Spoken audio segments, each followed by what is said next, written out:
baddest one in the section. With the runner, boy, you nigga, no question. You would run a motherfucker high stepping. Hey, you never had a big enough weapon. Motherfucker never learned your lesson. I'm an 88 pack nigga. I'm an 88 pack nigga. I mean, day walker, drink blood, fangs out, full moon, motherfucker change like a hoe, nigga. I'm just a nigga from the hood trying to stack a little cheddar for the money. Yeah, buddy. Yeah, buddy. Lightweight. Lightweight, baby. Happy Father's Day to all the fathers out there. It's our day. Our day. So, let's see what we got in the building. Ratchet since 91. Miami Snoopy. Boogsy Brooks, salute. Mark Wunderlich. DP Rocker.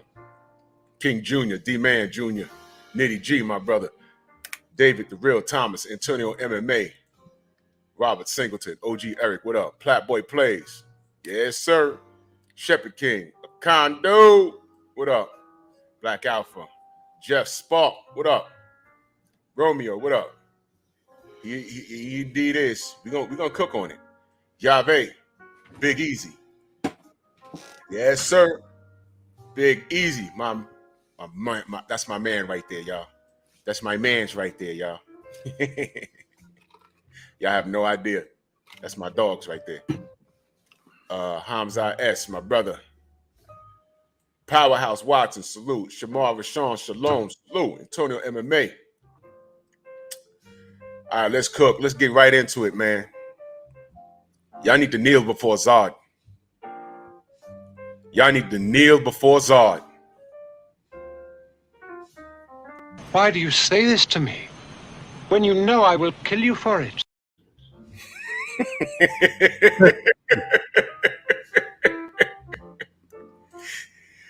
Y'all better kneel before Zod. Melvin, what's good? Stormy, what's good, Sensei? What's good, man? Glad to be here in the presence of Zod. Yes. Now let me say this. Let me give the Sensei his roses. He's been talking about Beterbiev for the better part of 2 years, right? And I was just watching, and now I want y'all to understand. Last night was his 18th pro fight. It was 18, right? Yep. 18 fights, 18 knockouts. 18 fights, 18 knockouts. Now we're gonna jump right into it. We're gonna cut the nonsense right now. We're gonna cut the nonsense. Y'all see the title of the show? I said, can Beterbiev escape the negative zone? Now, me and Stormy are gonna get a little nerd on you right now. This is noise on culture right now. Y'all watch Superman. If y'all go back, as far as we go back, General Zod was trapped in the negative zone. Phantom Zone. The Phantom Zone, I'm sorry. The Phantom Zone. Now I got to change the damn title. Yeah, because negative zone, that's with the Fantastic Four. It's the Fantastic Four, yeah. So See the Phantom Zone. See, nerds, see, I'm not perfect. So the Phantom Zone in boxing is fighters simply stuck somewhere and not getting their just due. I want to ask we're going to jump right into this. I want to ask everyone in the chat the question. Who's more deserving of praise early in their career? Artur Beterbiev or Vasily Lomachenko? Put an A for Arthur or V for Vasily. The answer should be clear. Now, salute to Joe. He's from New York. I rooted for him, but I did say I got a bad feeling about this one. Star Wars, I got a bad feeling about this. I rooted for him, but I had a bad feeling, and I was right. Artur is a killer in that ring. No nonsense, no hopping around, no playing to the audience. He gets in there, discipline. He doesn't complain to the ref about anything. That's how that headbutt, that thunder strike he had on his forehead, it might as well not have been there. He didn't look to the ref and say, yo, headbutts, your elbows. He says, nope, this is a fight. That's it. He goes in there, he's no nonsense, and he gets it done. Does this any of this sound familiar? Now, if I just said that no nonsense, gets in there and get it done, I just described another fighter, but whatever. We'll get to that in a minute. This guy is a family man. This guy lives a clean life. He's not throwing money in the screen. You know, the American fight fans say they don't like that. They don't like the arrogance. Arrogance. Fancy word for Negro, but whatever. He's giving you everything that you say you want in a fight fan. So I'm trying to figure out. Oh, plus he's not American. He's white, of Russian descent, but Canadian. So I'm trying to figure out. Now I know Joe Smith was in New York. He was at home. So I get why he was getting booed. But I'm trying to figure out why this man's not getting shine. Lomachenko, it took him 2 fights to get shine, and then kept getting title shot after title shot, and they're throwing franchise statuses at him. This guy is 18 and 18. 18 wins, 18 stoppages. I'm trying to figure out why is he not getting shine. Salam alaikum, y'all. Salam alaikum. Could it be? I'm asking, because he caught my eye after like fight number, 10 or something? I don't even remember. He caught my eye. Sensei been talking about him for 2 years, and I've just been watching. I said, oh, man, this dude is for real. So he's white. He's foreign. 18 wins and 18 knockouts. Why isn't America talking about him since they love these foreign fighters so much? What's happening, y'all? What's happening? He has a marketable look. All right? Why do you say this to me when you know I will kill you for it?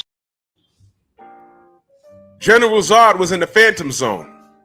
Now, I would, if Artur had that kind of energy, maybe he could sell the villain. He could sell it, but he doesn't strike me as that kind of guy.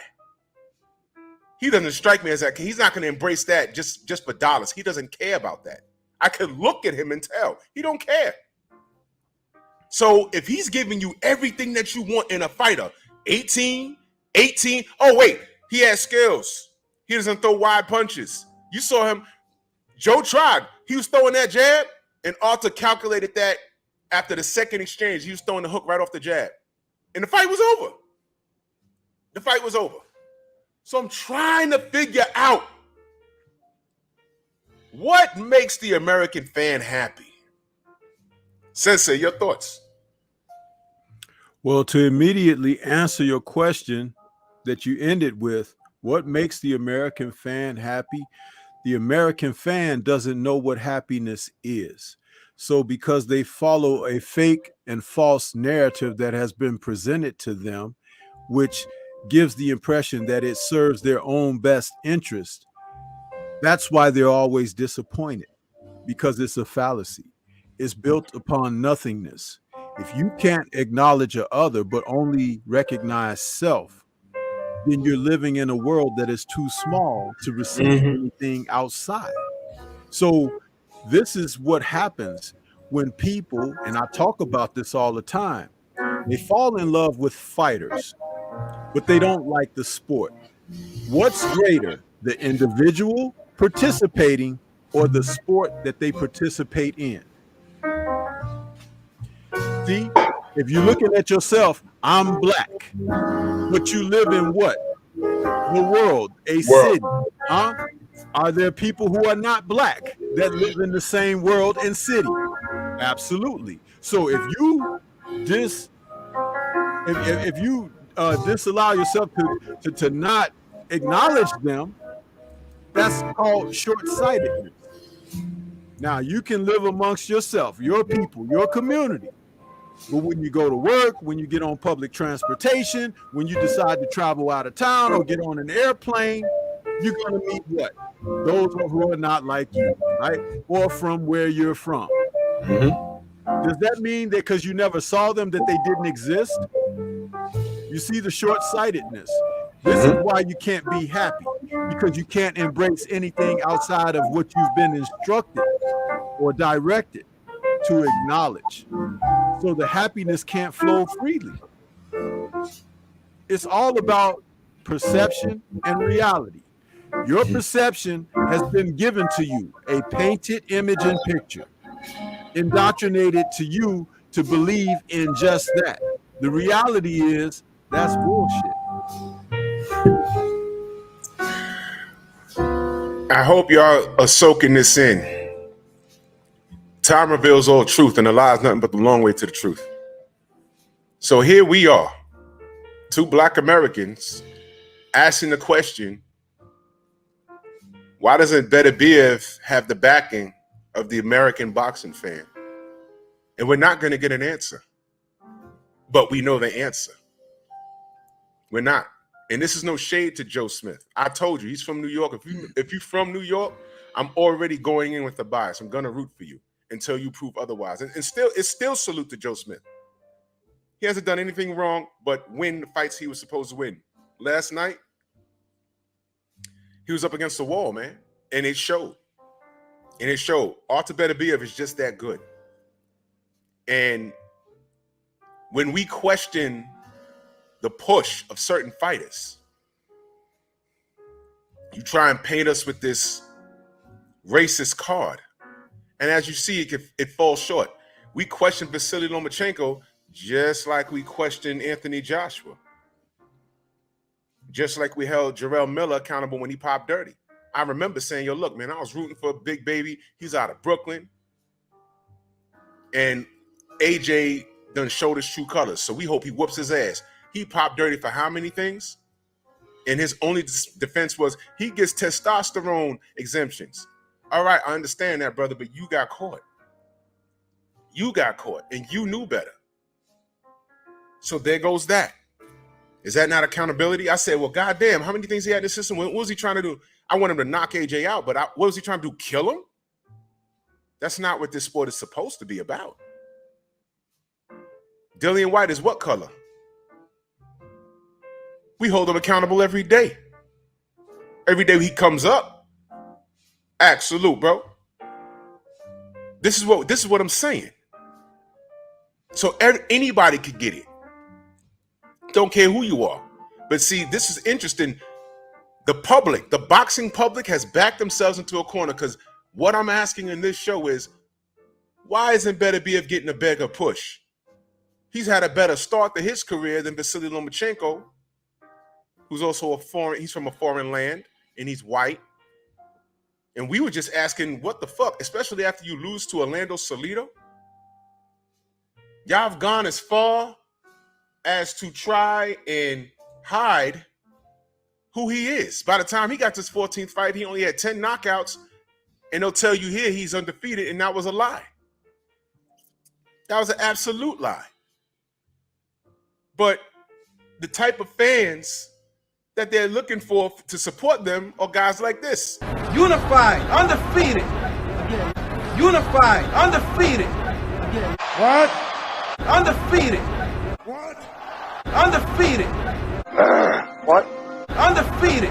What? Undefeated. What? Undefeated. What the hell is even that?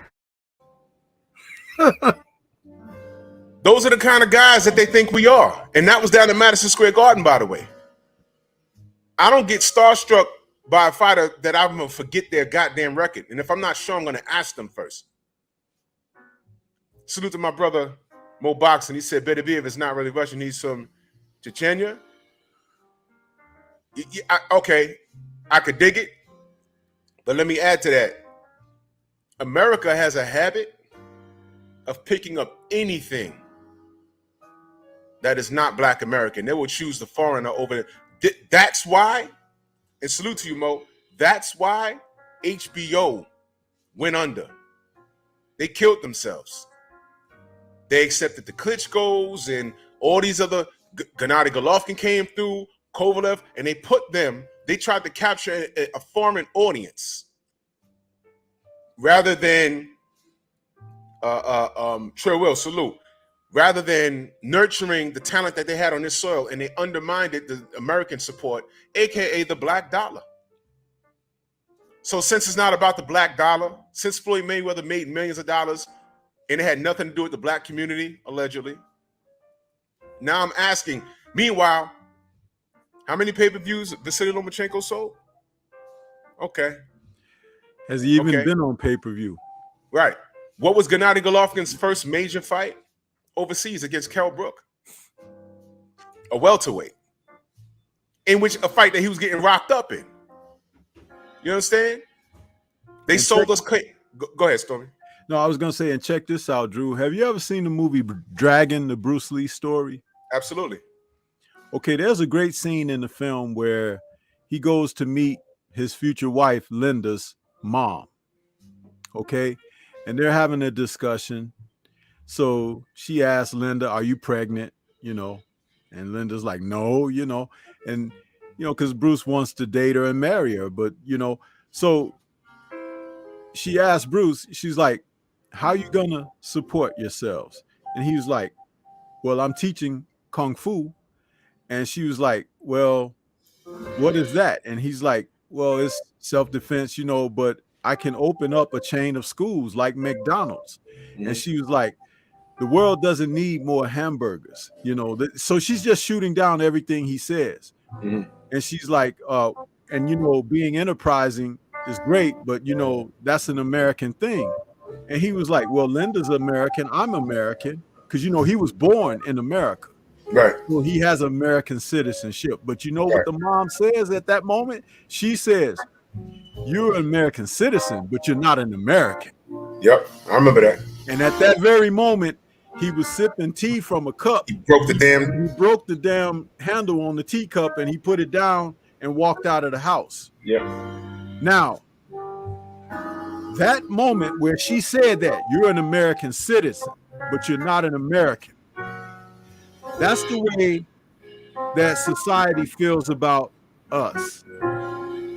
We of colored complexion are not considered citizens. That's right. Have never been. This is why at the weigh-ins they will boo you. This is why even though you will hold up the American flag, they pretend like they don't even see it. That's right. This is another reason why you should not adorn the flag on your person.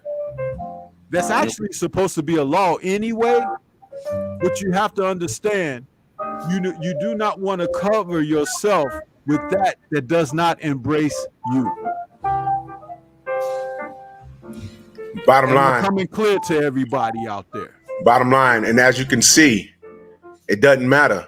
Deontay Wilder was the only boxer that got a medal the year he won it. The only one. For America. And how's he treated, by the way?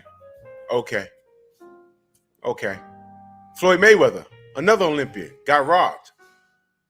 How's he treated? Okay. I can go on and on and on. Soon, they're going to start booing Shakur as he moves up the ladder. Did Devin Haney get support when he went to Australia? Did they make noise for him on ESPN? And they know they should have. Okay. Born and raised here. So when these black fighters come up against foreigners, why is it that the foreigners, the American media tells us, "Oh, well, you know, that person should be the A side and he's going to come in on fire because, you know, he has a support of a country around him." Yo, and this motherfucker be from a third world country. Pause. Our fighters grew up in some of our neighborhoods, which are in America. Why don't they ever say the American fighter got the support of America behind him, or her, Clarissa Shields, or her, Franchon Cruz-Dezern? Why don't they say that? Why is it that the opponent always got the country behind them? It'd be some shitty-ass third world country. Yeah, I said it. 45 got to say it. Shithole countries, right? That's what he said.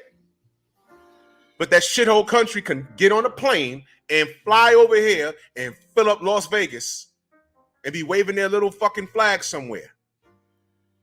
And the Americans will either be watching in silence or not even rooting for the American fighter. They'll find more reasons to hate on the black American fighter. Let me be clear.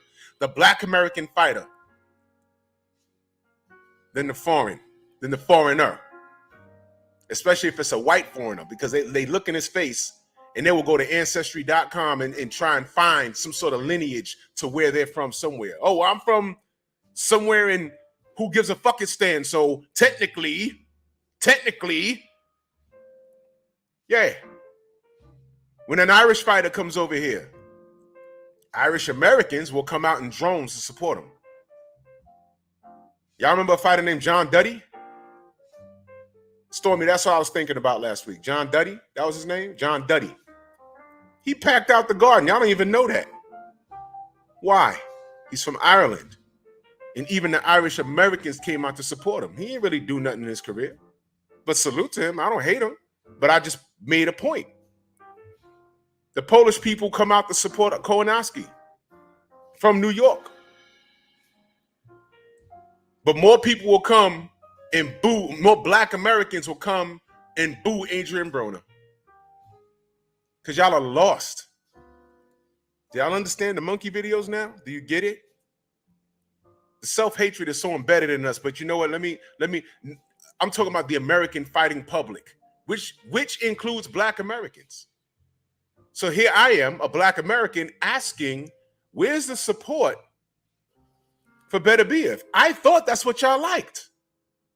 What the fuck? I thought that's what you liked. A foreign white hammer. 18 wins, 18 knockouts. This guy's knocking trees out the ground. Ain't that what you like? English is what, his second language? I thought that's what you liked. What's happening here? Let me find out it gets deeper than what I already suspected. Let me find out. What y'all saying? What's happening? Because I know if Joe Smith won last night, it'd be on ESPN right now. Right now. They have the American flag somewhere. They'd have him crying like in Rocky IV. They'd have a poster of him. Ah! Yeah. So now I'm calling into question the American fan, the American fight fan. Where's the support? Now I saw my brother Mo Box and he said Beterbiev is more, on the Asian side, just like Bivol. I get that. But still in the case, they accepted Manny Pacquiao. They accepted a lot of things that was not black American. Now, Anthony Yard was in attendance last night. Again, I ain't got no beef with Anthony Yard, but again, I don't know about this one. I don't know about this one. I don't know about this one. All right? I have no horse in the race, but I don't know about this one. Beterbiev is a great talent. Oh, and by the way, again, I'll say it again. He can box. So this guy, according to American standards that you motherfuckers set, the media set, according to American standards, he's the total package. He's undefeated, 18 wins, 18 knockouts, and he can box, and he got bombs in both hands. And he's not brash, he's humble, he's quiet. What's the deal? What's happening? Inshallah. What's happening? Uh-oh. See, y'all did this. Y'all should have been supporting Beterbiev. I was wondering what happened. And I understand the hate towards Bivol. I don't understand the American hate towards Bivol. But Bivol, who's also Russian, Asian Russian, I understand they hate that he beat up on Canelo. I get it. But now you have two foreigners. Two of them. And nobody's celebrating? American audience, who are you? Who are you really? I don't know. Y'all don't know. We know. And that's the fucked up part. We know. And we've been putting you on blast for decades now. Why do you say this to me when you know I will kill you for it? Y'all better kneel before Zod. I fucks with Beterbiev. I don't know about y'all.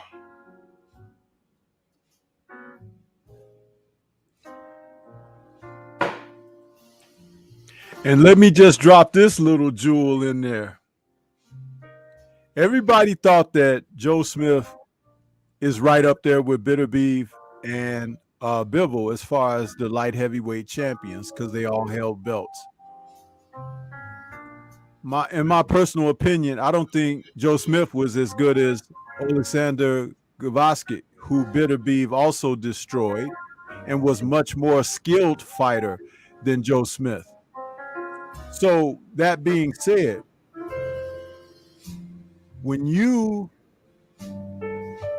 saw that Canelo Alvarez picked Dimitri Bivol, who was in Canelo's camp's eyes the least perceived threat out of the light heavyweights, after last night's performance, you totally understand why Canelo never considered Artur Beterbiev. Never even considered him. Because just like Drew says, the man is a killer.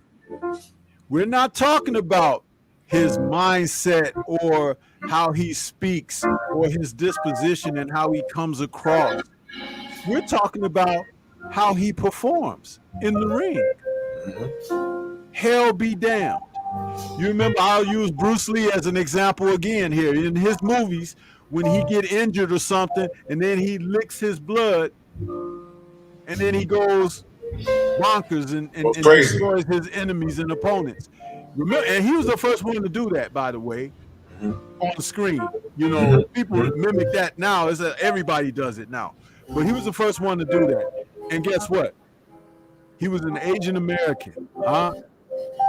Yeah, not an Asian American citizen, an Asian American, because he was born right here in the U.S. of A. So all of that, you have to understand that the perception and the reality of what I spoke about, it comes into play totally. When you talk about why aren't the Americans happy, this is why they're not happy. Because they buy into narratives that are full of falsehoods. You're being misdirected, manipulated. You know, when the movie The Godfather came out, the logo for the film had the words "The" and "The Godfather" beneath it in big letters, but there was a hand and a puppet string over it. Yes. You see, the puppet strings. Do you know what the puppet strings represent? The puppet strings represent that the mob has control over things. Yes. Things are being directed. They're being appropriated. People are not acting out on their own, but they're following the instructions and the line of what path they're being told. That's y'all out here in the boxing world. Because you could see somebody is good. You could see that somebody don't need to be in there with the other person and everything. But you say, like it's been written in the chat here a few times, I'm pro New York, so I gotta go with my man. Well, your man got killed, huh? Are you gonna be in a hospital by him, next to his hospital bed, while he's in an induced coma, huh? And you sitting there praying with the family with your arms around him, huh? Starting to GoFundMe for him because this is his last bout. Are you gonna be there like that? Hell no. Nope. Because the next New Yorker that come along, that's my man. I'm pro New York, and you'll be disappointed again. Do you see what I mean when I say you love the sport and not the individuals? Because when you take a broader perspective of what the sport has to represent itself, you can make better assessments about those who participate in the sport. Huh? Yeah, he looked good hitting them pads, didn't he? He looked good when his trainer was talking him up and juicing him up, saying, yeah, you know, when I saw that kid, I saw me in him and all of that stuff. It made for great drama. That's called TV, huh? But when the bell rang, something happened in there. Now tell me, Drew, and chat, did you not see this? When the bell rang, Joe Smith did something he don't usually do. He went right over there to Beterbiev. I was bugging. I couldn't believe that. And wait, but this is the thing. Because even the announcers had talked about this fight, trying to build it up, right? They're saying this is going to be like two punches going at it or whatever. Two punches going at it is Foreman and Ron Lyle, okay? That's what two punches going at it is. Arturo Gotti and Mickey Ward, okay? When he run over there like that toward Artur Beterbiev, Beterbiev took a step to the side and started moving to the side. Boxing ability that you ain't seen in a while, because he already recognizes, because he's an experienced fighter, that, oh, this guy, he's coming to slug. Well, let me set my shots up. Take this jab in your mouth, take it another time, come and see me over here on this side where I've stepped. And Joe was all wide and everything and throwing these wild shots. And then, being a student of the game, studied up, having known who Joe Smith is, he's waiting on Joe to throw the left, whether it's a hook or a jab. Those are his two punches that he likes to set up, the jab and the hook off the jab. It's a power punch for him, the hook off the jab. Yeah. Soon as he threw the jab, before he could get his hand back, Beterbiev was coming right over the top jab with the right hand. Boom! Right on his left temple. Yep. Now, somebody said to me earlier today on my call-in show, they said, oh, well, when he got hit with that shot, it kind of knocked his equilibrium off or whatever. I said, no. When he got hit with the shot, it knocked all the damn sense out of his head, because he didn't have the wherewithal to cover up and protect himself. He kept wading in even more. So Beterbiev gave him a few more. Huh? And an assortment of punches that even when he didn't know how to tie the man up to slow down what was happening or whatever, or take a step out to the side or get the hell out of there, he started bending over with his head down facing the canvas. And an experienced fighter knows what to do. You bring the shots up and under. Uppercuts. Oh, man. But wait a minute. Before the uppercuts was the right hand beneath the left elbow to the liver. To the liver. Yeah. So this was a systematic ass whooping that you guys saw. Probably missed it. Smith was outclassed. He was not prepared for this exam. He ran out there like a child when you let their hand go and they 3 or 4 years old and they running out toward the street and you got to run and catch them before they get hit by a car. Well, he didn't get hit by a car. He got hit by an 18-wheeler Mack truck. So, Stormy, wait, let me read the super chat real quick. Mo Boxing, that super chat, he says, Beterbiev beat Usyk in the amateurs. It's on YouTube. I heard about that. Bro. Hell yeah. So, Stormy, what is your grade for Joe Smith's performance last night? F+.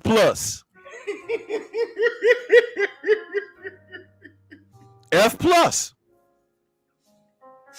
Because, and I'll tell you, and a super double F+ failure for his coach, because he don't need to be trying to train nobody. Huh? He don't need to be trying to train nobody. The smartest thing for Smith to do last night, not even being at the level that Beterbiev is at, was to try to go out there and act like, because he can't do it, but act like he wants to box. He wants to move around, keep this. Everybody's expecting a slugfest, but keep this a respectful. I'm gonna hit you, pop, pop. You know, I'm gonna stay out of the way, tie you up if you get too close. Get the hell out of here. Let the ref break us and try to get some rounds, because maybe at some point I could catch you with something later on. But early on, while you're fresh, I'm going to dive on in there and let you unload on me, let you expose me for my inexperience. We're talking about a man who in his last fight, his coach and trainer had to talk him into finishing the fight. Yeah. We talked about that on the pre-fight show. So if he had to talk his confidence up against a guy who was not Artur Beterbiev, what the hell was he doing last night? You see what I mean when I talk about these coaches and trainers all the time? He wanted to quit in his last fight. He damn sure wanted to quit. And that wasn't Artur Beterbiev. And you see, the bad part is, well, the worst part, because it was all bad. When he first got dropped, he did what we call tough guy. He ran right across the ring and tried to get back in the mix. You ain't got to do that. And I'm like, what is he doing? After the first round ended, I said, this shit is over. Because he ran right across the ring. Yeah, I'm not hurt. I'm not hurt. Let me tell you where you last saw that. Now, you might not even remember this. Mm-hmm. When he came back to boxing, Mike Tyson fought Peter McNeely. Oh, man. Yeah. Yep. That's exactly what he did. Y'all remember when McNeely got knocked down? What did he do? He jumped up and ran right back over there. And if I'm his trainer, I'm like, what are you doing? Don't do that. You ain't got to be tough. You got to be smart. Tough gets killed in the street. Tough get killed. In the boxing ring, tough get killed. You ain't got to be tough. Tough is right here. You got to be smart. Okay, I ain't see what hit me. Let me get out this damn ring, go to my corner and ask my corner, what he hit me with? How does that not happen again?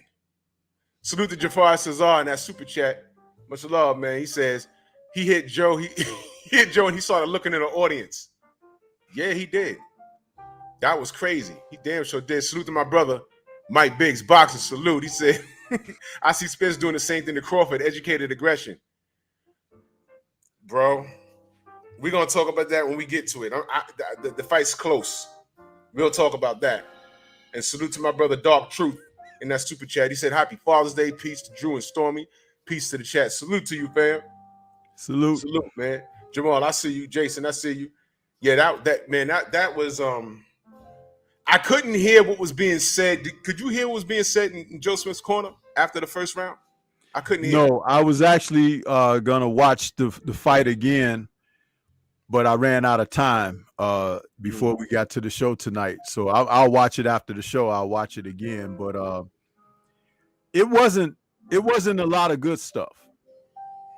It wasn't a lot of good stuff because even coming out for the first opening bell, the performance, and even let's just say he did tell Joe to do something different, and Joe just rolled the dice and did that. The way he spoke of Joe and their relationship and connection and everything, Joe is supposed to be following his trainer's lead. And just for sake of saying that he does follow his trainer's lead, his trainer led his ass into the sewage. Because his performance was shit. And there's no way around that. But you have to put it where it goes. Yeah. That's why I say the things that I say. If I was working with Joe Smith, I would have been instilling in him that this guy is dangerous as hell. You have to make certain that you do things exactly like I tell you to do. Otherwise, this fight we don't take. This is the difference between you looking like a damn fool and someone who is trying to be there to compete. You see? Difference. It's a difference. Because when you compete, you're in the game. But a damn fool gets ousted. And that's exactly what he was. If you look at it, I mean, come on. They talked about him having 5 KOs in his last 10 fights or whatever. But quality over quantity. If you look at how Beterbiev has defeated men, he's gotten the same result. Stoppages and KOs, but he has broken people down. Yeah. Broken them down. Who the hell has Joe Smith broke down? Holiday Hart? Really? I mean, and like I said, he's not as good as Gavaskic was. Gavaskic was a damn good fighter, y'all. Yeah. And he went back to the corner and told Teddy Atlas, I don't want to go back out there. Yo, Teddy Atlas need to go to jail for that shit, man. Sending that man out there. I'm like, yo, man, that is fucked up, man. The brother King Jr. says Joe came in there for a paycheck. I don't think he came in there for a paycheck, my brother. I think he did the best he could. That's what we saw last night was Joe Smith. He did the best he could. If he'd have clipped Artur with something, you know, if he'd have clipped him, he'd have been in the fight. He's an emotional fighter. You know, if he's in the fight, he's in the fight. He'll fight back. But when he gets in trouble, he starts to panic. And that wasn't getting back in the saddle, was not getting knocked down and running back over there to show you a tough guy. That was a time you go to your corner, you take a deep breath, you absorb the information, get on your bike. This is boxing. Work the jab and see what's going on. Throw some feints, see what's happening. What would have been smart, in my opinion, and I'm no trainer, try and take him into deep water. Try and hang around. Try and see something. See if you could see a chink in the armor somewhere. Work the body. Do something. Take the air out the tires. Do something. But once the corner told him, because he got knocked down right when the round ended. So that was enough time for him, for him to go to his corner and be like, what he hit me with? Overhand right over your jab. Careful with the jab now. Some feints. Don't admire your work. Yourself. Right. Be defensive for the next 3 or 4 rounds. This guy's strong. Because family, another thing I noticed, the hits, I'm not going to say they were clubbing, but from TV, I was looking like, from where I'm looking, it didn't look like it was supposed to hurt, but it hurts. That's why a lot of people Stormy referred to him as having this George Foreman type of power. Clubbing, kind of like, so we saw the punches land. They weren't super fast. They were well-timed. Very well-timed. And you're looking like, damn, that shit got him doing the boogie like that? And it did. The guy's strong. The guy's strong. He's a killer. And how about this, Drew and chat? He never really hit him clean. Never did. Mm-hmm. The closest he came to it was when the ref finally stopped the fight. That shot that hit him, it was almost the cleanest shot that he got him with. But I was in fear of him making clean contact with Smith's chin or something like that, because he would have been out cold. He would have been out cold. There wouldn't have been no wobbling his stanky leg. He would have been anesthetized. But the clubbing was so much blunt force trauma that you had to understand that Joe getting hit like this is like, damn, what is that? Do you understand? And that's typically what happens to everybody he fights. Yeah, you hear ringing. He's the type of guy that when you hit him, you hear that ringing in your ear, like, bing, like, oh shit, what the hell was that? This guy's strong. Yeah, King Jr., I agree. He said Joe was trying to make it into a dogfight and probably hoped that Artur would bang it out, but the plan failed. I don't know what was going on in that corner, brother. I don't know what was going on. Now, I've been hearing things about this. I want to address this real quick. Our brother Jason says when they're going to tell David Benavidez big ass to move up like they do all black fighters in Beterbiev. Yeah, I've been hearing a lot of that. And yeah, let me address that.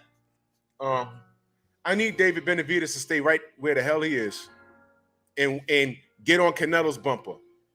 Start showing up at press conferences, show up at his house, throw vegetables at his house, talk shit about him every day. And I want him to give Benavidez that same backlash that he tried to give Andre. Because the bottom line is he hasn't fought Andre, he hasn't fought Charlo, he hasn't fought Benavidez. And I don't want Benavidez to move up. So I get what you're saying, Jason. But we have to we as the real audience, because I consider us the real audience, we have to maintain some type of integrity in the sport of boxing. No, David, stay where you are and force the redhead to fight you. Force the redhead to fight you. That's your business right there. Wait for Charlo to come up and then y'all fight. Andre's wandering around at 168. Those are fights right there.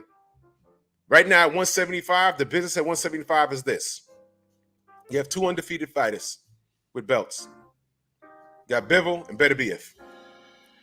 Beterbiev is in line to fight Anthony Yard.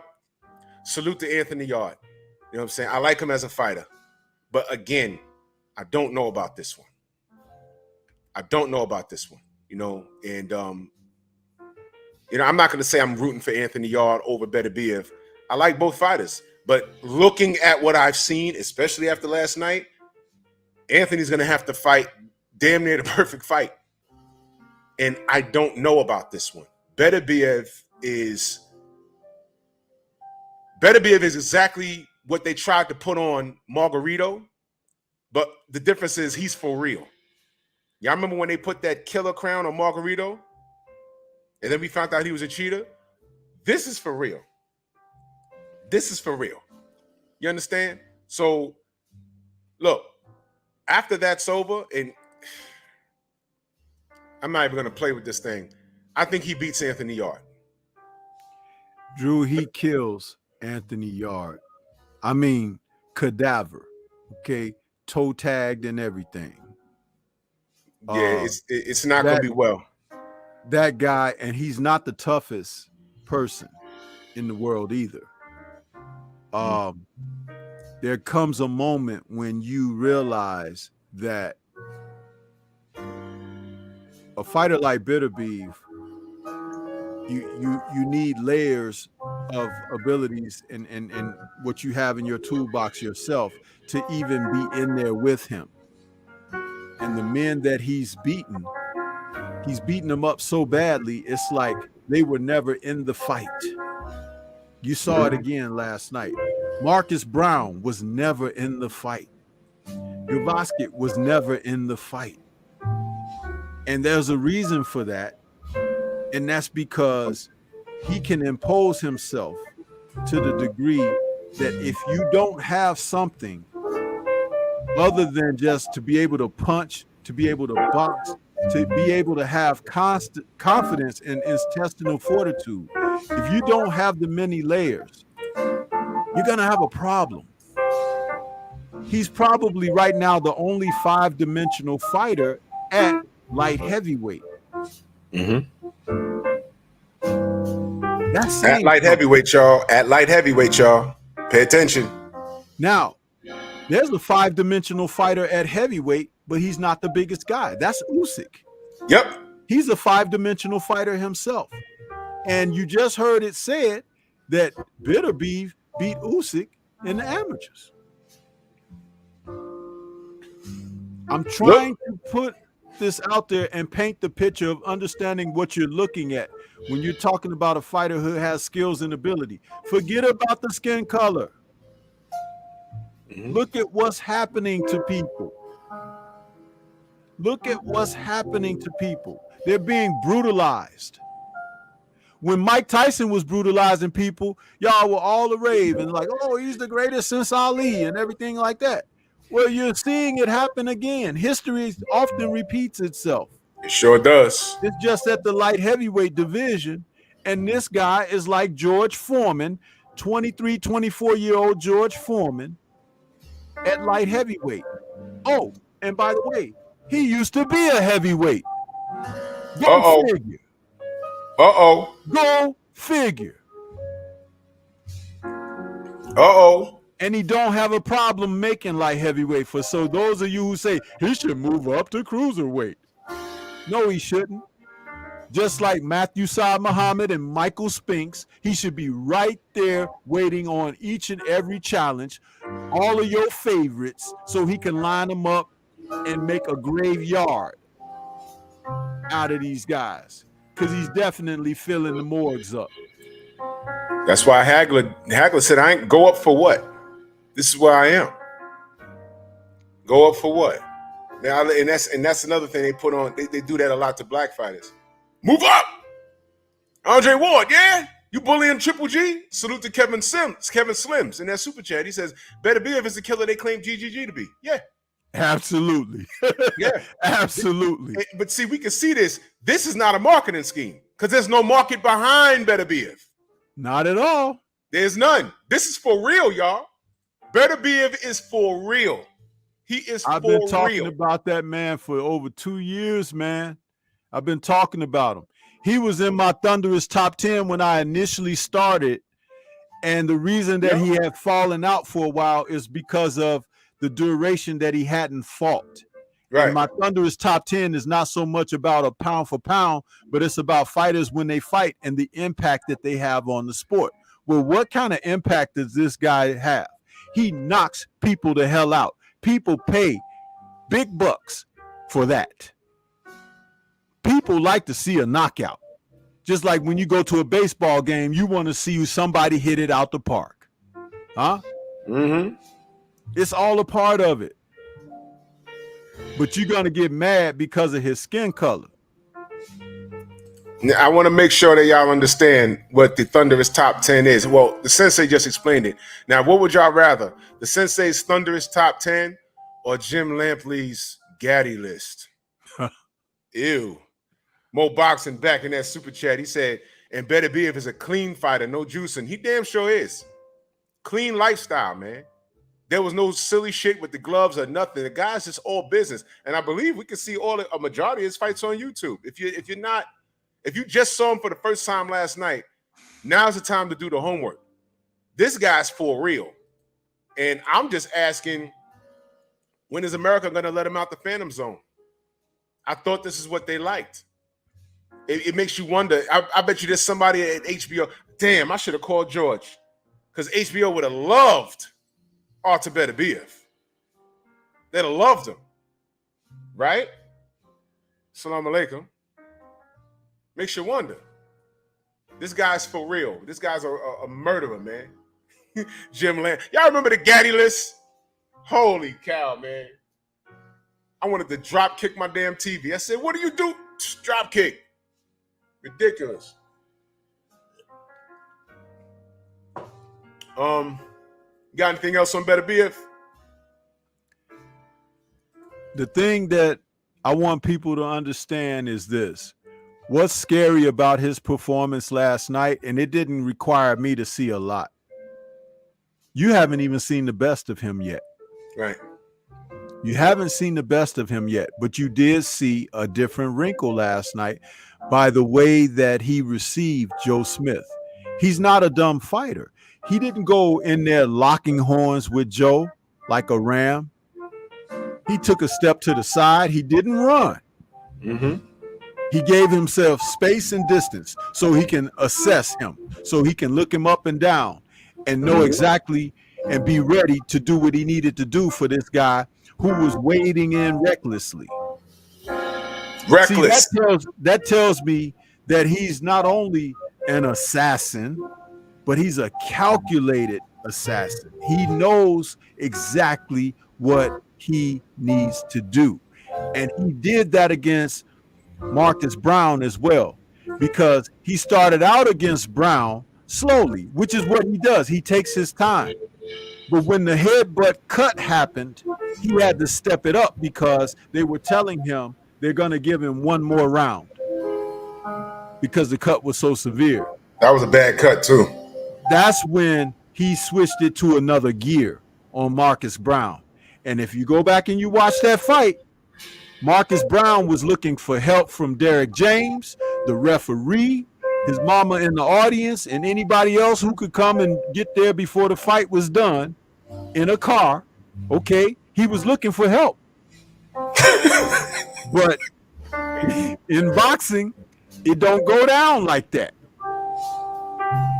Now, had he been Charlo or something, Derek James would have stopped it and helped him out. But see, he didn't have that type of rapport with Derek James like Charlo had.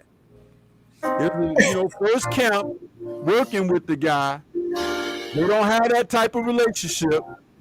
And I'm sure that Derek never had the conversation with him. Hey, if things get tight with this guy, because he can get you. See, they don't deal in these realities, bro. He can get you. Do you want me to help you out? Nah, man. Pop the collar. Mm-hmm. I got this. Yeah, you got it all right. Yeah, he damn sure did. He got that work.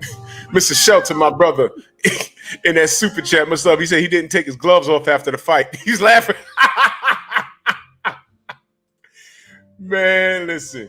And salute to my brother Squirrely in that super chat. He said, how much longer does Zod have at 37? Being that he lives a clean life, drug-free, and he's just great at what he does. The landscape at 175, I think it's up to the division because nobody's beating him, in my opinion. I think the final, and I texted this to John Scully last night. I think the final piece is Bivol, because Bivol is just waiting on what happens between Beterbiev and Yard. I'm picking Beterbiev, but salute to Yard. Salute to him. But I just don't think he's going to beat Beterbiev. Undisputed will be between Bivol and Beterbiev, and I see Bivol beating him. Because we saw last night, he's also a smart fighter. He didn't get in there and engage and slug it out and play tough guy. He said, this guy's running out at me. He knows that's not good. Okay, let me show him something different. He knows he's not supposed to be doing that. His camp probably said, yo, you know what?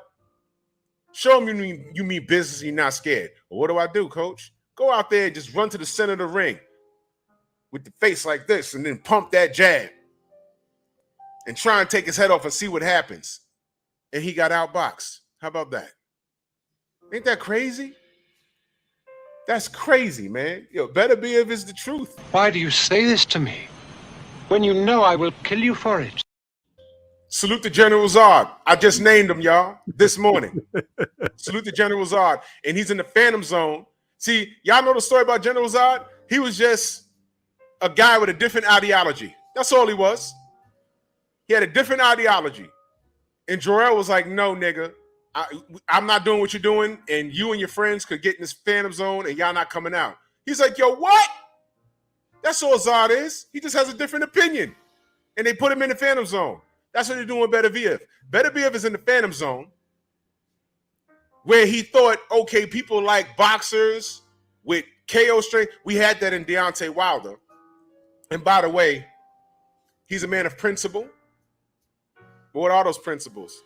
Stormy, real quick, tell the people that don't know what happened with him when he was supposed to fight in China.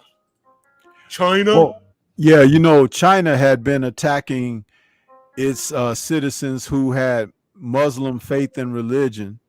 Someone early in the chat mentioned the names of those people because it's like a culture there, but they're in China. And they were kicking them out of China and everything and just coming down. You know, this leader of China is really a piece of work. Mm-hmm. And, you know, Artur said that because of his Muslim faith and everything, he was not going to go over there and showcase in a boxing match to a country that is showing such disrespect to his people of faith and religion. So he said he would never fight over there for a country like that, in a country like that. He stood on his principles, much like Deontay Wilder. So I'm wondering, and Deontay Wilder, see, you know what's worse about him? That he's American and he's a Christian man. And you can't get behind Deontay Wilder. So here you have the white foreigner that can box, because everyone loves to say Deontay can't box. Total false. But you have the white foreigner, right, who can box, who has 18 wins and 18 knockouts, and just stopped a major play at 175. I understand he got booed in America, but why is it that he is getting booed in America? I thought y'all loved that shit. They would root for the Ukrainian. They would root for Vasily Lomachenko or Vladimir Klitschko over the black American. We've seen it, y'all. We've seen it. And what American media does is that they won't root against, they won't say they're rooting against the black American fighter. They'll just talk about all the ways he can lose the fight to the foreigner. Y'all remember when Tim Bradley said, well, how do you, remember they asked, well, how's Vasily Lomachenko gonna do this? He said, because he's Vasily Lomachenko. That was his answer, y'all. That was his answer. And I said, wait a minute. What? He really just said that? And what's bugging me out is that Beterbiev is on Top Rank. How come he isn't getting the Lomachenko treatment? He doesn't need it, but he's not getting the Lomachenko treatment. The NBF rule, no black fighter rule. Remember that board that we know about in Top Rank office? Beterbiev can't be on that. So what's the problem? Salam alaikum. Yeah. And until they prove me wrong, go ahead. And I want to know why the American audience ain't getting behind somebody white, foreign, with a KO record who can box. What's happening here? America? What's going on, America? So when we say keep it boxing, this is what we're talking about. Because now, here we are, and now I got questions. Okay, Lomachenko, good. Beterbiev, man. The same reason they don't like Beterbiev and quiet on it is the same reason why Devin Haney went through all of that heartache, right? And all that crazy shit. And ESPN didn't say a fucking word. And you had Paulie Malignaggi that get Roy Jones Jr. and Antonio Tarver sitting on the couch, and they getting the whole story fucked up. Because I firmly believe that Roy and Antonio didn't know. But Paulie knew. Hey, come to my show, guys. Yeah, we're just going to talk about Devin Haney and Cambozo. They're about to fight in Australia, guys. That's all it was. They didn't know the story. But they let Paulie tell it, and it made Devin look salty and crazy and immature. But they didn't know the story behind it. We know. We talked the bill. And by the way, Devin Haney's American, all right, decent KO ratio and way above average boxing skill with a pedigree because he's been in the gym. He's been trained by Floyd. He's been around the Judas. But he can't get no love in his own country. Now he's undisputed, and they still got him at number 10 on the list. You see how the chickens come home to roost? Because all we're doing is watching, y'all. Now we're watching. So now, Beterbiev had a 18th fight, 18th knockout. Now let me ask y'all a question. Who deserves to be on the pound-for-pound list right now? Bivol or Beterbiev? Let me read this super chat real quick. My brother, the Cali Enigma, he says, Happy Father's Day and Independence Day to you, Stormy. To you and Stormy B, man. Salute to you, big bro. No doubt. And you see why I had a problem with Bivol being on the pound-for-pound list without Beterbiev? Y'all see now? Both of them are undefeated, but the only reason why he threw Bivol on there was because he beat Canelo. Newsflash. He was supposed to beat Canelo. Newsflash. When he came to 175, did y'all know John Scully and Beterbiev was looking for Canelo? And he ducked them. They said Bivol was the least of two evils, and he still fucked around and lost. Based off of what we saw last night, Canelo would have got destroyed. I think he'd have hung around a little longer than Joe Smith. But he can't move. To beat Beterbiev, to stand a chance, you got to move. Canelo ain't got good legs. And he'd have been on those ropes. And did y'all notice that Beterbiev can punch through a guard? What would Canelo do? There's only so much shoulder rolling he could do. He'd have got hit eventually. We've seen him get hit. That'd have been the first time. He'd have beat Canelo so bad, people would have been calling for him to retire. No, don't retire. You just fought a bigger, stronger guy that you shouldn't have been in the ring with in the first damn place. Beterbiev is the truth. He's a killer. And give this man his respect right now. My brother Kevin Slim's back in that super chat. Connor, what up, bro? Diana, I see you. Isn't Beterbiev advised by Heyman? I don't know. Y'all gonna have to school me on that. I don't know. I don't know. But Canelo would have he would have got destroyed. You're on mute. Let's take a moment of fantasy and read Rojai's last comment right there. It's 7:06 p.m. right there. Well, I'm looking for it. He's just above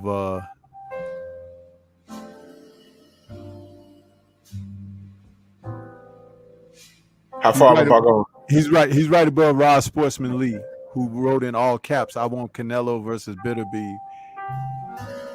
Rojai says, Canelo has a chin, bruh. Viva Mexico. 'This.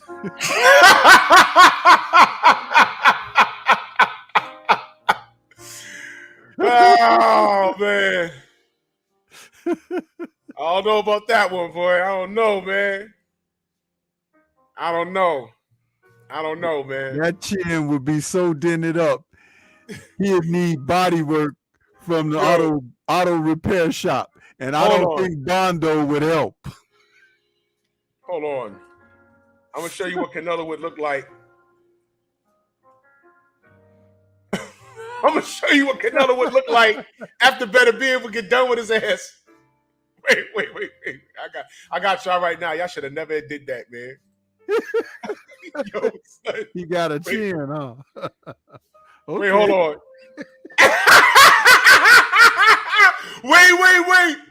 Wait. Oh man. Hold on, y'all. This would be Canelo after he fought Beterbiev.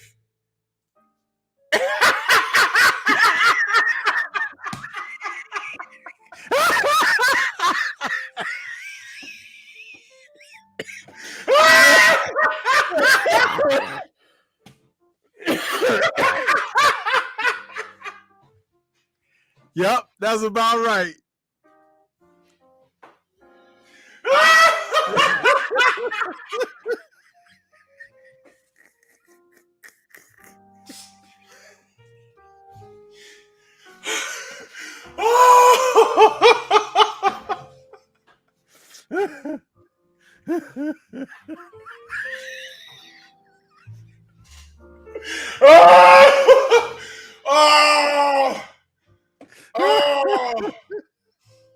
Oh shit. Oh my God. Oh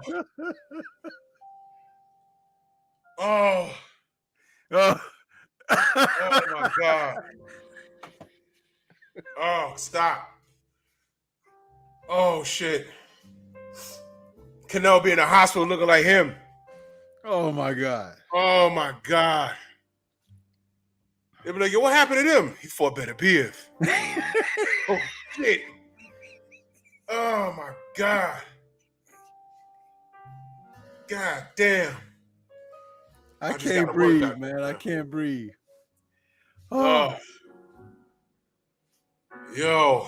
Oh shit. God damn. What was this dude's name? Rocky Leonidas? Oh my God. Y'all saw this in the movies. I was like, that's fucked up. You look like that? Salute to Kevin Slims back in that super chat. He said, truth be told, I think Joe Smith Jr. cooks Canelo. Everybody up there at 175 with fried Canelo. Canelo's not a big dude. Like I said, I think that that Kovalev fight, that was clearly for the money, and he wasn't his best performance. He wasn't his best self. He had a hard fight against Anthony Yard, and he wasn't ready to take that fight until he saw Andre Ward dominate him, and that was the end of that. So Canelo, a large portion later in his career, is a marketing scheme. He'd be in the hospital just like that, with putting some shit around his head to check the swelling in his head. They'd have to cut the red hair. He'd have punched the head. He'd have punched growth into his fucking head. Fuck out of here. They got a tape measure on my man's head. It's like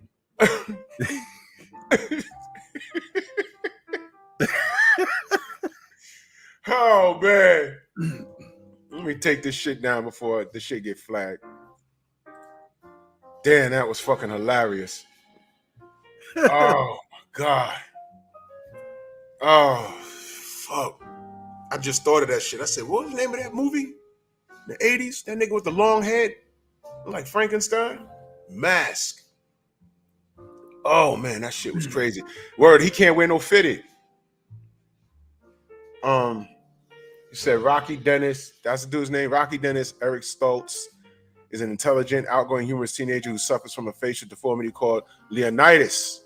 Okay. And it now has outlived his life expectancy. He's still alive? Sheesh. Stop, man. Ross Wilson said he can't wear fitted.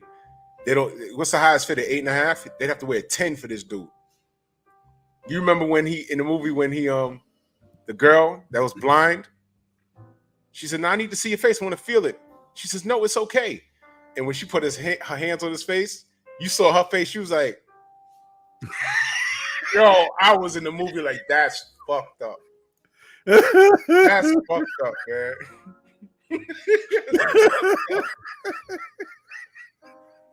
Oh, man. That's fucked up. But that's Canelo. Canelo be fucked up. We got about 15 minutes left. I want to stay on the bumper. Well, one more time. Why do you say this to me when you know I will kill you for it? Give this man his just due. Beterbiev is that guy.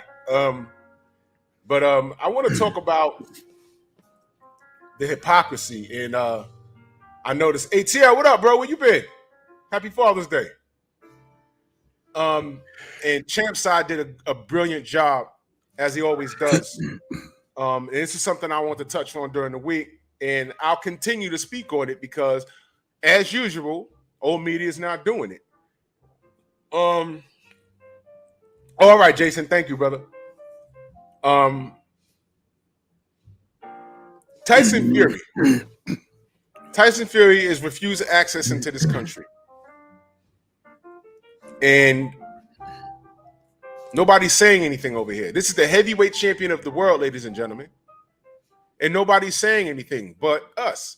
Now, the FBI is on this bumper, and I believe, who else is on this bumper? There's a few hard heavy hitters. The U.S. government is on this guy's bumper. Once you make their list, once you leave and then you can't come back, they're like, no, hang out where you at. We'll call you. When we're ready to start investigating, we're going to call you. And I say it jokingly, but right now, there's probably 1,001 niggas running up in his house snatching the flat screens off his wall. That's what I was laughing at, because when you did your stream earlier, and I watched it, and when you said that, man, if I was drinking something, I would have spit out my drink, man, because it was so funny. But I could just imagine, they done combed through that place. They done got everything. They left them horrible suits in the hangers on yeah, they was like, what the fuck is this? They left them shits behind. Yup. So I haven't seen them. I don't watch ESPN like that. Only when they have boxing on. All right, no doubt, ATL. We'll get up. But that's big news. The heavyweight champion of the world can't come to the country where he won it, where he said, I'm not a British fighter anymore. They don't like me. I'm an American. Right? Now he can't come back. But as I said earlier, he's not the only one. Did y'all notice Savannah Marshall can't come back? Ben Davis couldn't go to Australia. Bill wasn't the only person getting stopped. Ben couldn't go to Australia either. Did y'all miss that? I bet y'all missed that. He couldn't go. All right? Now, Bill eventually got let in. And speaking of Bill, they put him through so much trauma over a charge before Devin was even fucking born. This wound to the world, because that's what Daniel Kinahan's affecting. He's affecting the world. This wound to the world is fresh. It's not even stitched up. It's still open. It's an open case. And Fury has made the list. Y'all remember Chris Jericho? You just made the list. Yeah, he made the list. You made the list. I'm going to make a little meme about that, y'all. And I also understand that there's over 600 people on that list. So if you're American on that list, you're here already. Go ahead and try your fly your ass anywhere. You're not going anywhere. Sugar Hill, baby. Don't tell more. I bet you Mora's on that list. Sugar Hill.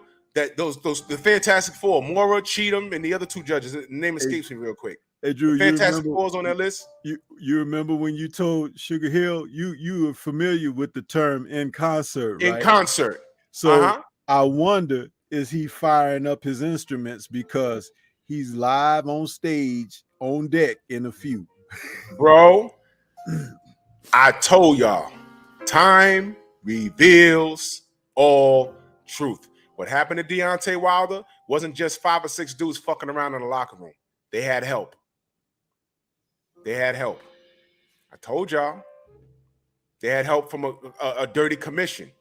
You know the guys that walk around with the burgundy blazers in Vegas?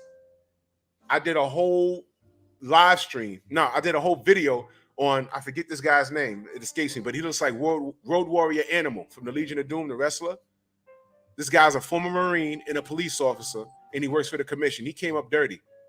These are the people walking around in the back, making sure that hand wraps are on correctly and gloves have padding in them. These guys are dirtbags. This was an organized effort, a grand scheme. So when Tay Jones told y'all that he got a phone call, yo, your guy got cheated, yo. Y'all still think he's lying? Oh, you just like Wilder. You just mad because he lost. Of course we mad because he lost. But we wanted a clean fight. We didn't get it. And that's what we're saying. So now, Clarissa may have a way out now, too. She may have a way out of that fight with Savannah Marshall. Yeah. Well, we'll see. Savannah Marshall may have a way out of the fight with her. No, but I'm saying the fight is supposed to take place over there.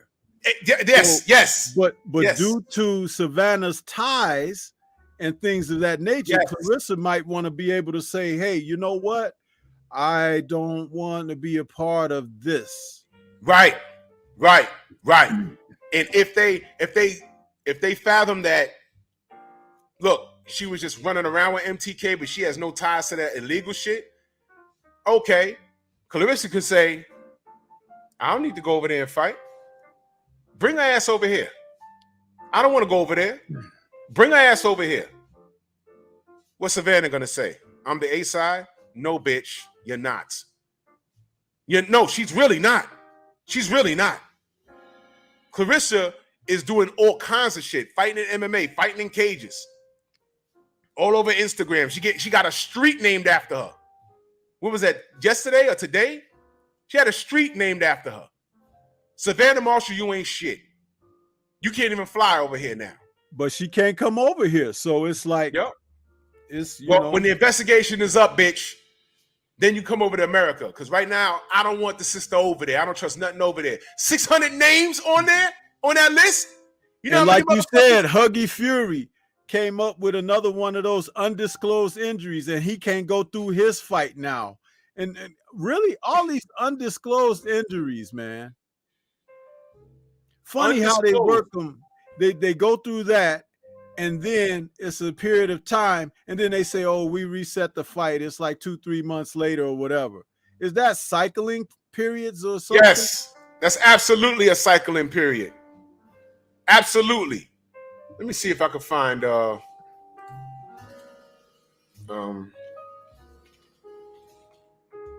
see if I could find that guy. Forget his name.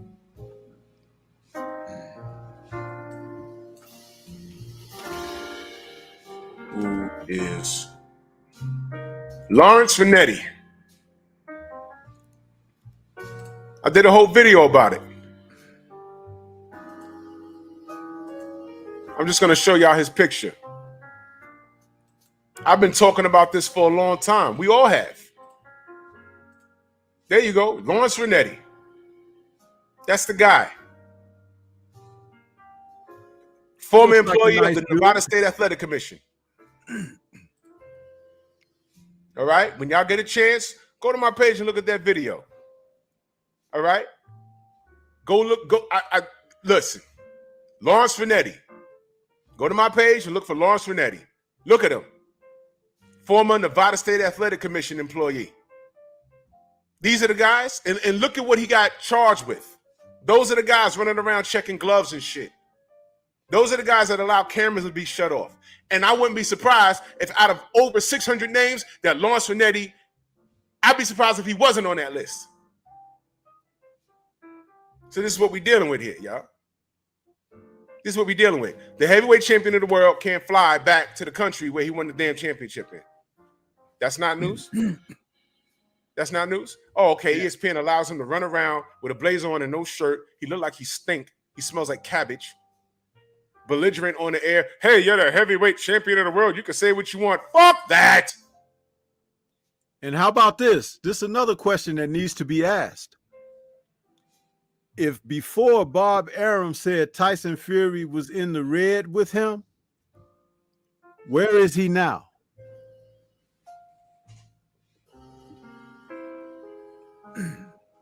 Answers. That's all I'm looking for is answers. And where is Mauricio Suleiman right about now? Oh, he's been quiet. He's been quiet. He's been real quiet. He said he wasn't Interpol, right? Yup, he's going to be in jail with a pole.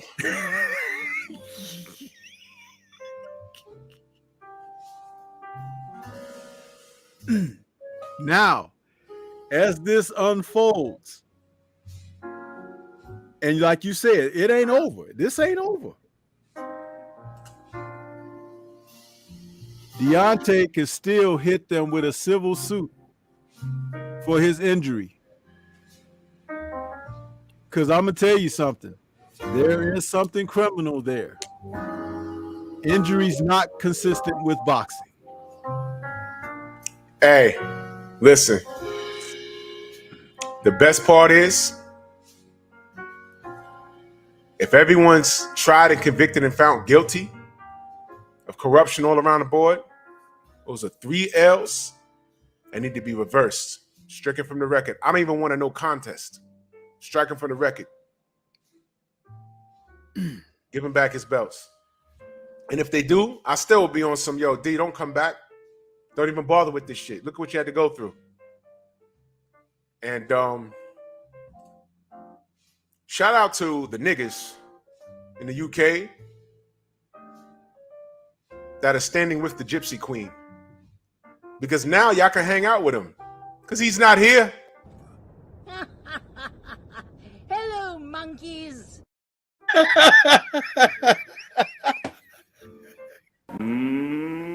Monkey!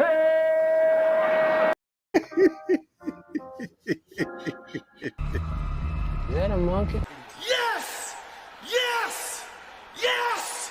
Yes! You motherfuckers are losing on all cylinders. Yo, stay over there. And when that fat bastard gets locked up, and his little fucking cousin Huggy gets locked up, or they get bum raped out of their pockets so bad that they have to fight again and they have no license, because if you have no work visa, if you're not allowed to get back into the country due to these investigations, I seriously doubt that your work visa will still be active. And if you answer those allegations of eating balls and they find you guilty, you're definitely not working. And you'll be too high to commentate. Don't nobody want to hear what you got to say. I don't wish you well at all. I'd be lying if I say, oh, I wish you the best. No, I don't. But y'all know the scripture. I read it. Deontay read it. And I'm just rejoicing right now because y'all motherfuckers really thought it was over, didn't you? The heavyweight champion of the world can't get back into America. That's not news. But when it came to Bill Haney, all y'all niggas did was laugh. Oh, see? Devin said, no problem. We trained for this. My dad's not in the ring. I am. We got this. Dev was over there. He didn't even have a cut man in this corner. They tried so hard. And what happened? They tried so hard to screw Franchon Cruz Dezern. And what happened?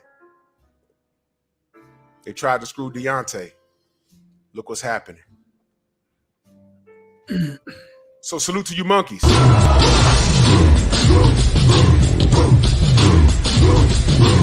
Yeah, come on!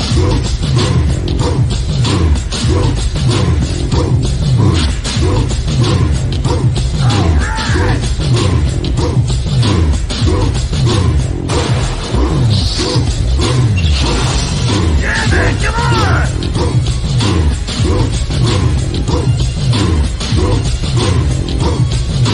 Yeah, man, come on!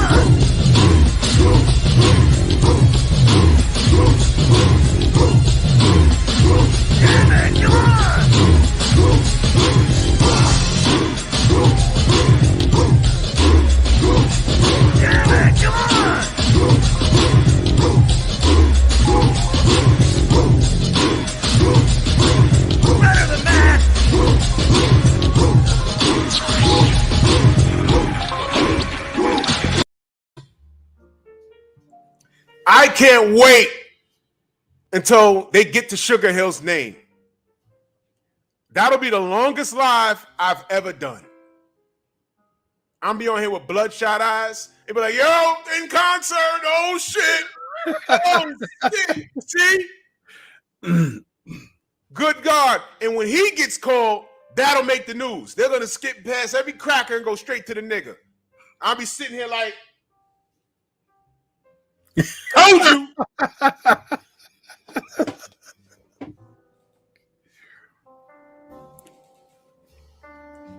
Don't talk to me.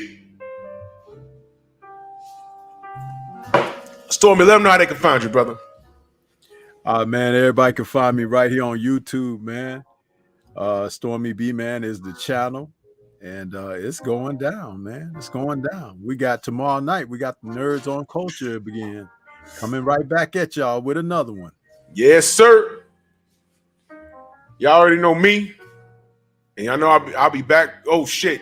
You know what? No show tomorrow, y'all. It just dawned on me. I got something I got to do tomorrow. No show tomorrow morning. No show tomorrow morning. Family. Yeah, Diana, I tried to warn his ass. I'm hanging out with family tomorrow. So there's no show tomorrow morning. All right. So 9:30 is open. Whoever's available to go live, Mo Boxing, anybody, Mike Biggs, anybody. All right. Healer, get on it if you can. You know what I'm saying? Yeah, no show tomorrow morning, but I'll be back Tuesday. You already know what time it is. LDBC Strong. And I'm going to do a little countdown for Sugar Hill starting today. What is it? June 19th. Do a little. Thank you, Ma. Appreciate it. You know, so we'll know. We will know. You know what I'm saying? June 19th, y'all. We counting down. And let's see what happens. Hey, man, look. Something might not happen for all we know. But just know that everything that's happening, now it's been happening. We see it. So salute to y'all. Salute to everybody in the Venmo, the Zelda, Cash App, the Super Chats. Much love and appreciation. Salute to Bob Arum. I know he made the list. Shut the fuck up. Shut the fuck up. Salute to Mauricio, silly man. You are being racist for calling me a racist. You guys are going down like a hooker with dirty knees. Salute to the Wrench Gang. Come on!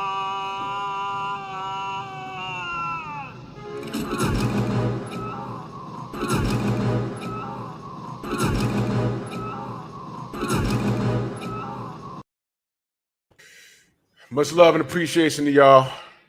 We out of here. I'll see y'all Tuesday. Move! Why are you gay? Who says I'm gay? You are gay.